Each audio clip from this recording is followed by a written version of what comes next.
Hola, hoy es un día súper importante para todos los afectados del IRPH. Y ayer una amiga, también afectada, que es una máquina, Amelia, preparó las preguntas de forma que todo el mundo las pueda entender, ¿vale? Entonces os las voy a leer y así por lo menos todos los afectados que no somos expertos, sobre todo en el lenguaje este tan complicado que es el judicial y todo esto, podamos entender las preguntas que se van a hacer, ¿vale? Vamos a ello. La primera ¿es acorde al derecho de la Unión Europea que los bancos no incluyesen un diferencial negativo necesario en el interés IRPH cuando ya se sabía que este índice dejaba la TAE por encima del promedio del mercado? ¿O va en contra de las reglas de buena fe que protegen a los consumidores? La segunda pregunta sería: ¿es conforme a normativa europea que los bancos apliquen ajustes que bajan el IRPH solo en préstamos para viviendas protegidas, supervisadas por el gobierno, pero no en préstamos para vivienda libre? ¿O esto causa un desequilibrio injusto para los consumidores? La tercera pregunta: ¿es válido que se siga usando IRPH en contratos hipotecarios si los cálculos para determinar este índice se basaron en conceptos que fueron declarados abusivos, como comisiones de apertura o ciertos gastos, o va en contra de las normas de protección a los consumidores? La cuarta pregunta: ¿es correcto, conforme a derecho de la Unión Europea, que los tribunales en España asuman automáticamente que el IRPH es transparente solo porque su definición está publicada en el Boletín Oficial del Estado, sin hacer las comprobaciones necesarias para proteger a los consumidores? ¿O ello contradice las reglas europeas que exigen un análisis detallado para garantizar la transparencia? La quinta pregunta: ¿cumple la normativa europea que un banco no explique claramente al consumidor cómo funciona el IRPH, especialmente si este índice incluye comisiones además de intereses, o por el contrario es obligatorio para el banco informar al consumidor antes de firmar el contrato sobre que que el IRPH incluye comisiones, no solo intereses; B, cuánto aumentan los costes debido a esas comisiones; y C, si se aplicará un ajuste para compensar estos costes, para permitir al consumidor comparar diferentes opciones y entender si está pagando comisiones duplicadas. Sexta pregunta: ¿cumple la normativa europea que la responsabilidad de entender cómo funciona el IRPH recaiga totalmente en el consumidor? Se cuestiona si es justo que el Tribunal Supremo exima al banco de explicar cómo se calcula el IRPH y sus implicaciones económicas, dejando al consumidor la tarea de buscar y entender información compleja por su cuenta. Séptima pregunta: ¿es suficiente que la definición del IRPH esté publicada en el BOE para que el consumidor entienda que incluye comisiones y gastos? Se plantea si es compatible con la protección al consumidor asumir que éste comprende términos técnicos y diferencias entre conceptos como tipo de interés, índice de referencia y TAE solo porque están publicados en el BOE. Octava: ¿es compatible con la normativa europea de protección al consumidor esperar que un consumidor deduzca por su cuenta que el IRPH incluye comisiones y gastos a partir de su definición en el BOE? Se plantea si esta interpretación contraviene a la jurisprudencia europea, que reconoce que los consumidores están en desventaja respecto a los bancos en cuanto a información financiera.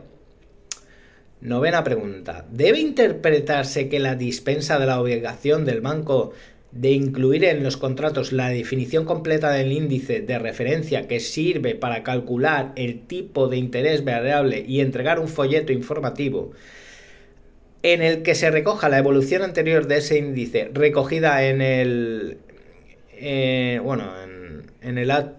ATJUE C65/20 de 17 de noviembre de 2021, exime al profesional de forma incondicional o, por el contrario, es condición indispensable para la información proporcionada por el banco, acredita al consumidor que el consumidor comprende el funcionamiento del método de cálculo para que pueda valorar de forma precisa las consecuencias económicas sobre su economía.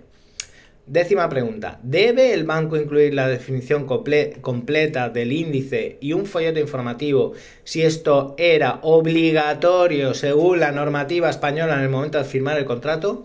Se plantea si la normativa nacional puede exigir estas explicaciones, incluso si las reglas europeas permiten una excepción. 11ª pregunta 11. ¿Es una práctica engañosa que el banco no informe sobre cómo se calcula el IRPH y su impacto, como que siempre ha sido más caro que el Euribor o que necesita ajustes, diferencial negativo, para evitar un coste excesivo? Se pregunta a la luz de la Directiva Europea sobre prácticas comerciales desleales. La 12. Si un juez concluye que el banco ha engañado al consumidor, ¿puede considerarse también que actuó de mala fe al generar un desequilibrio en el contrato? O bien, ¿es posible que un banco engañe bajo una normativa y actúe de buena fe bajo otra? 13. ¿Contradice la normativa europea que la protección frente a cláusulas abusivas como el IRPH sea diferente dependiendo de cuándo se firmó el contrato? Se cuestiona si es correcto que las leyes españolas no apliquen las mismas normas de protección retroactivamente, creando dos niveles de derechos para los consumidores. 14. ¿Cumple la normativa europea que el Tribunal Supremo Español considera abusiva una cláusula suelo por falta de transparencia, pero no haga lo mismo con el IRPH, aunque también afecta al precio del contrato? Se cuestiona si hay un trato desigual entre cláusulas que afectan de manera similar a los consumidores. 15. ¿Es conforme a derecho de la Unión Europea asumir automáticamente que un banco actuó de buena fe por usar un índice oficial como el IRPH, sin analizar si trató al consumidor de manera justa y equitativa? Se pregunta si debería evaluarse si el consumidor habría aceptado esta cláusula en caso de haber sido plenamente informado. ¿Vale? Esta es importante también. La 16. ¿Debe un juez comprobar si el banco podía esperar que un consumidor, con toda la información sobre el IRPH, hubiera aceptado esta cláusula en una negociación justa? Esto incluye entender el método de cálculo, la evolución del índice en años anteriores y la advertencia del Banco de España sobre la necesidad de ajustes que el banco no aplicó del diferencial negativo. 17. ¿Debe un juez comprobar el IRPH con el Euribor en cuanto a su cálculo y resultados para evaluar si el IRPH genera un desequilibrio injusto en el contrato? 18. ¿Es relevante que el Euribor represente el coste real del dinero para los bancos, mientras que el IRPH incluye también comisiones y resulta siempre más caro para el consumidor? Se plantea si es precisamente esa diferencia la que debería ser un factor clave para evaluar el desequilibrio y la buena fe del banco. 19. ¿Es acorde a normativa europea que si se elimina el IRPH del contrato por ser abusivo, se reemplace con una norma que mantenga el mismo desequilibrio a favor del banco? Se cuestiona si la sustitución por IRPH entidades, que es lo mismo, te deberían de aplicar un diferencial negativo que no corrige el problema original, es compatible con las normas de protección al consumidor. 20. ¿Debe interpretarse el artículo 6.1 de la Directiva 93/13 en el sentido de que declarada abusiva la cláusula que incorpora el tipo IRPH cajas al contrato no se opone a que el juez nacional sustituya retroactivamente el diferencial aplicado con el diferencial negativo que debió incorporarse en el momento de la contratación, tal como advirtió el Banco de España, devolviendo al consumidor las cantidades indebidamente abonadas con sus intereses para evitar la nulidad del contrato? En caso afirmativo, ¿Esto sería compatible con las normas que exigen garantizar la transparencia y evitar el desequilibrio significativo en perjuicio del consumidor? 21.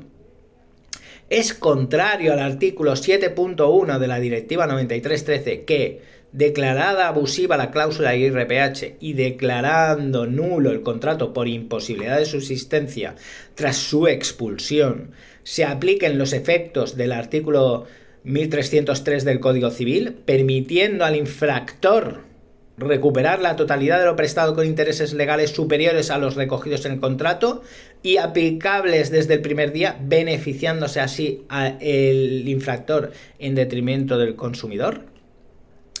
Y la última de todas, debe interpretarse el 7.1 de la Directiva 93/13 en el sentido de que en un contrato de adhesión constituido por condiciones generales impuestas por el profesional y que incluye cláusulas abusivas en elementos esenciales como el precio, debe considerarse al profesional responsable de la causa torpe, habéis escuchado bien, que llevó a la nulidad del contrato en su totalidad, aplicándose el artículo 1306.2 del Código Civil, que impide al infractor recuperar lo que ha prestado en caso de culpa exclusiva.